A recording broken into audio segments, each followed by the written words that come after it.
Milé sestry, milí bratři, zdravím vás všechny srdečně v tomto předadventním čase. Do adventu zbývá už jen několik dní. Určitě se shodneme na tom, že tyto dny bývají nejponuřejší v celém roce. Rychle se stmívá, mlhy se převalují nad městem a nad krajem, listí opadané tleje, dostaví se první sníh, anebo prostě jenom plískanice. A na člověka doléhá možná zvláštní tíseň. Přitom ještě před několika týdny slunce hřálo, zvlášť letos bylo léto poměrně dlouhé. A najednou se ocitáme v této době. Je to doba zvláštní.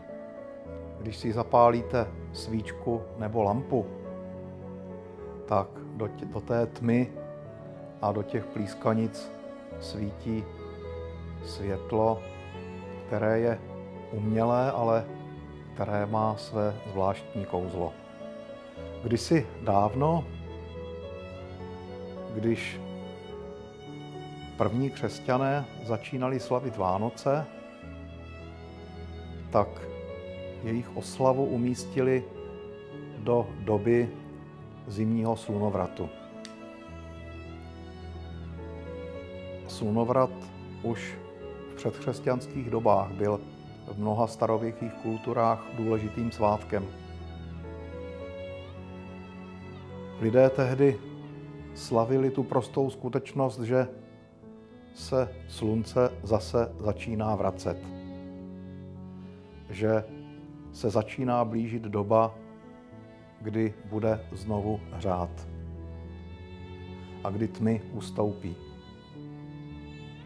A pro ně tím největším světlem byl Kristus, Boží syn, který sestoupil do našeho stemnělého světa, aby ty temnoty tohoto světa i temnoty v našich duších a srdcích prosvítil.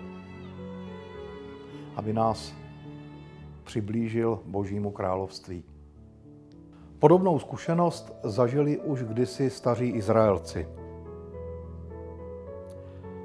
V době nesvobody, útlaku slyšeli slovo proroka. Povstaň, povstaň, protože ti vzešlo světlo, vzešla nad tebou Hospodinova sláva.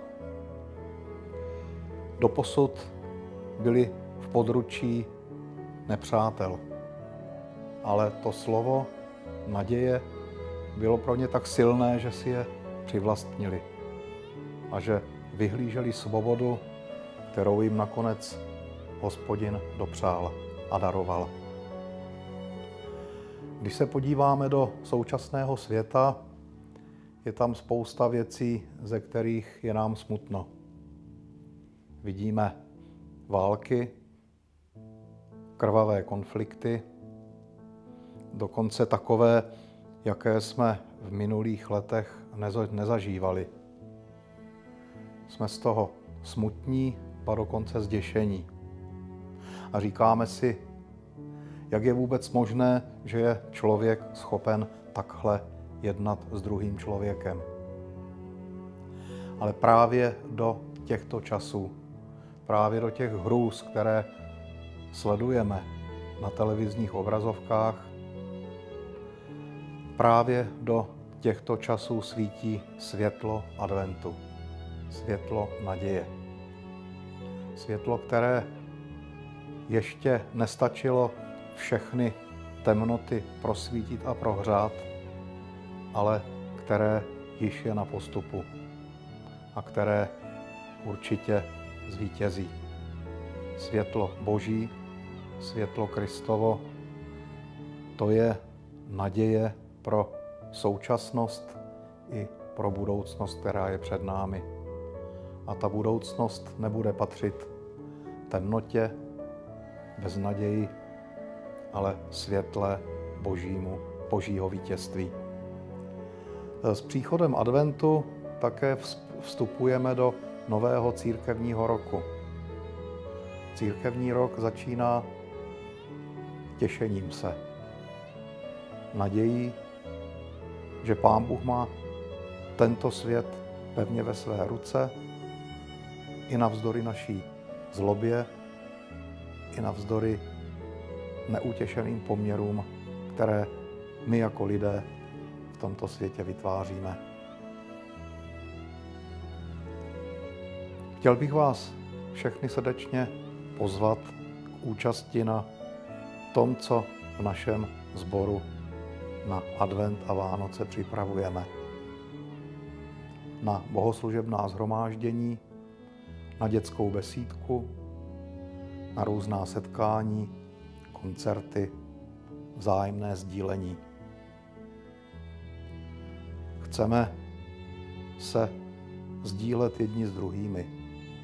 Chceme společně tento čas skutečně prožít.